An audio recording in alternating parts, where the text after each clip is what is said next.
వ్యవసాయ యాంత్రీకరణ పథకం కింద జిల్లాలో 964 సన్నకారు రైతులకు 1.99 కోట్ల వ్యవసాయ పరికరాల రాయితీని విడుదల చేసినట్లు జిల్లా కలెక్టర్ జి రాజకుమారి తెలిపారు.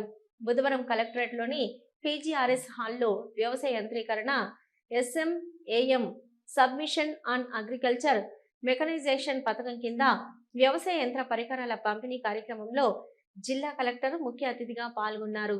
జిల్లా వ్యవసాయ అధికారి మురళీకృష్ణ, సహాయ వ్యవసాయ అధికారులు, మండల వ్యవసాయ విస్తరణ అధికారులు, రైతులు తదితరులు పాల్గొన్నారు. ఈ సందర్భంగా జిల్లా కలెక్టర్ జి రాజకుమారి మాట్లాడుతూ వ్యవసాయ యాంత్రీకరణ పథకం కింద జిల్లాలో అర్హులైన 964 మంది చిన్న సన్నకారు రైతులకు 1.99 కోట్ల వ్యవసాయ పరికరాల రాయితీని విడుదల చేశామన్నారు. సాగునీరు లభ్యత, నల్లరేగడి భూములు జిల్లాలో అధికంగా ఉన్నాయని రైతులు అవసరమైన మేరకే నీటిని వినియోగించాలన్నారు. అధికంగా నీటిని వాడడం, మోతాదుకు మించి పురుగుల మందులు వాడకం ద్వారా భూమిలో ఉన్న పోషకాలు నశించి నిస్సారవంతమై దిగుబడి తగ్గే అవకాశం ఉందన్నారు. ఇందుకు ప్రత్యామ్నాయంగా రైతులు సేంద్రియ పద్ధతులు, పంట మార్పిడి, మిశ్రమ పంటలను వేసుకోవాలని సూచించారు. తద్వారా భూమిలో సూక్ష్మ పోషకాలు తిరిగి సమకూరి పంట దిగుబడి పెరిగే అవకాశం ఉందన్నారు.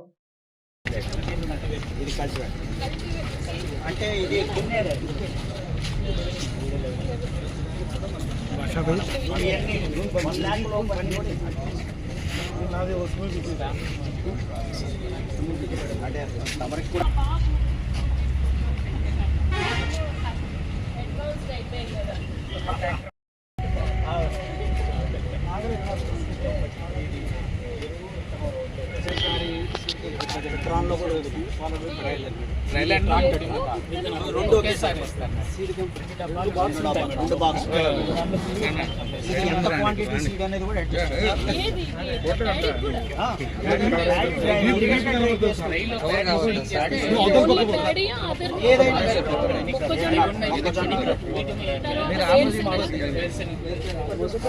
అడ్జస్ట్ చేసుకుంటే ఏ పంటకి ఎంత స్పేస్ అన్నీ వస్తాయి.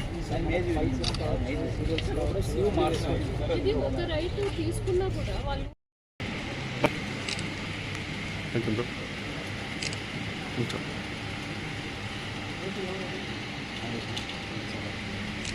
కానీ ఏ విధంగా వినియోగించుకోవాలి అన్న విషయంలో అయితే కాస్త వెనుకబడి ఉన్నామని చెప్పాలి. మితిమీరిన నీటి వాడుక, అలాగే అవసరం లేకపోయినా ఫర్టిలైజర్స్, పెస్టిసైడ్స్ వాడడం, దానివల్ల భూమి నిస్సారవంతం అవడం.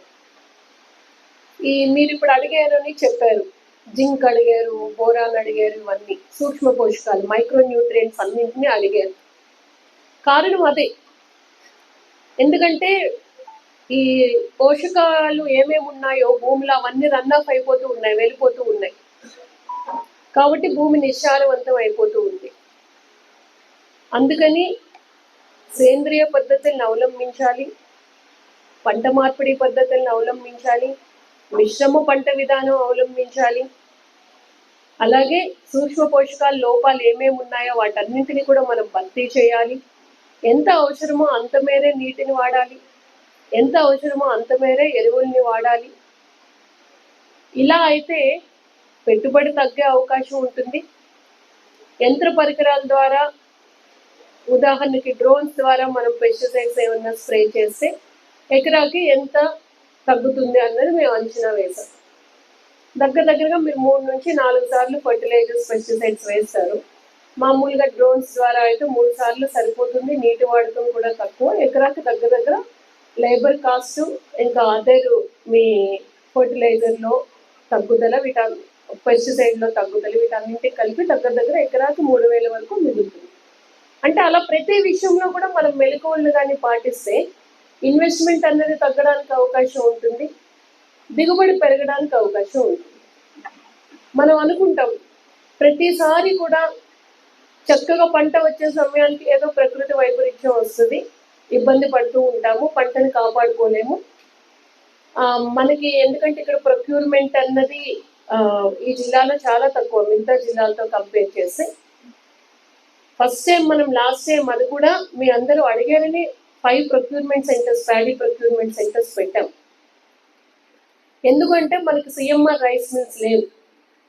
మీ దగ్గర నుంచి మేము ధాన్యం అలాంటివి కొనుగోలు చేసినా మళ్ళీ పక్క జిల్లాలు నెల్లూరు, ప్రకాశం అక్కడ ఉండే రైస్ మిల్స్ పంపించాలి, ట్రాన్స్పోర్ట్ కాస్ట్ అన్ని పెరుగుతుంది. మీరేం చేస్తారు అంటే ఇక్కడ పంట తీసేసి అక్కడే నూర్పిడి చేసేసి అక్కడే బస్తాల్లో ఎత్తేసి ఇచ్చే విధానం ఎక్కువ ఉంది. కొన్ని జిల్లాల్లో అది లేదు, కళ్ళంకి తీసుకొస్తారు, బాగా డ్రై చేస్తారు, ఎంత మాయిశ్చర్ అవసరమో నామ్స్ ప్రకారం, ఎఫ్ఏక్యూ నామ్స్ ఏమున్నాయో ఆ నామ్స్ ప్రకారము ఎంత మాయిశ్చర్ అవసరమో అంత వచ్చిన తర్వాతే సేల్ చేస్తారు. దట్టు మనం వేసిన వెరైటీస్ చాలా మంచి వెరైటీస్. మన రాష్ట్రంలోనే మనం వేసిన పీపీటీ వెరైటీస్, ఈ నంద్యాల సన్నాలు ఇవన్నీ ఏమున్నాయి అంటే ప్రతి ఒక్కరు రాష్ట్రంలో ప్రతి ఒక్కరు వాడే రైస్ని మనం ఇక్కడ ఈ ధాన్యాన్ని వేస్తూ ఉన్నాం మనం. హలో, నంద్యాల న్యూస్ 10 మీ చుట్టూ జరిగే సంఘటనల్ని మా దృష్టికి తీసుకురావాలి అనుకుంటున్నారా?